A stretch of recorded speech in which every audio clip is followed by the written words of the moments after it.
This is a brief overview and tutorial of NPSB's new work order system. To access the new work order system, begin by navigating to our district website at npsb.la. In the top right corner of the home page, click on Menu. Under the section titled Faculty and Staff, click on Work Orders. You will be redirected to a login screen. Here, you will enter your NPSB email address and then click Next. Now enter the same password you used to log into your NPSB email account. On the next screen, you may choose to remain signed in on this device or not. You are now signed into the new work order system. To submit a new work order, click on the button on the top right that says New Request. A drop-down menu will give you the option to select either a technology request or a maintenance request. For this example, we are submitting a technology work request. The first field that we must select is the request type.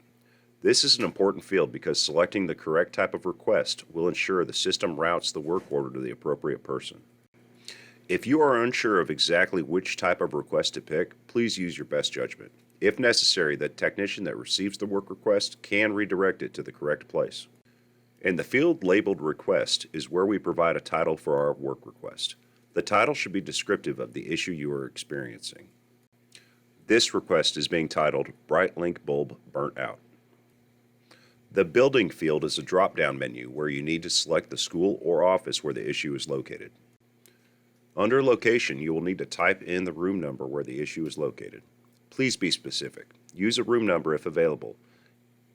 If a room number is not available, please be as descriptive as possible. Do not use names to describe locations. For example, we have entered room number 123. This is more valuable information than saying Mr. Smith's room. Personnel may change from room to room, but numbers should be consistent. In the description field is where we can add in-depth details about the issue we are having. Error codes or error messages should be entered here and are extremely helpful in diagnosing the issues.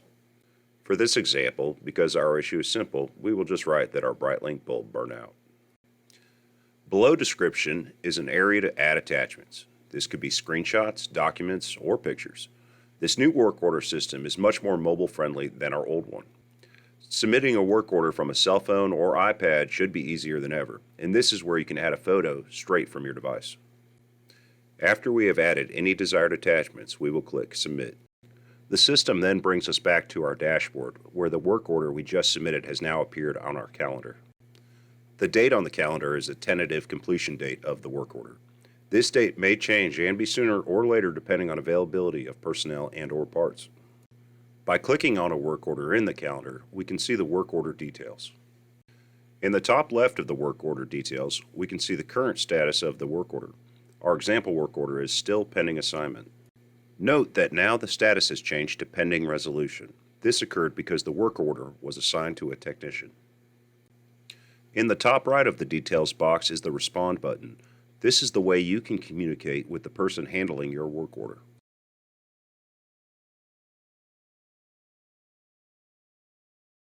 Once the work order has been marked as resolved by the technician, it will no longer appear on your calendar. We can see old work orders by selecting either technology or maintenance requests on the left side menu. By default, only open work orders will be displayed. We can use the filter button to change our search parameters to include closed work orders. The maintenance side of the work order system works the same as the technology side. The only difference is that the request types have different names. This concludes the tutorial. I encourage you to log into the new system and have a look around. We hope that this new system streamlines service and offers all NPSB staff a more user-friendly experience.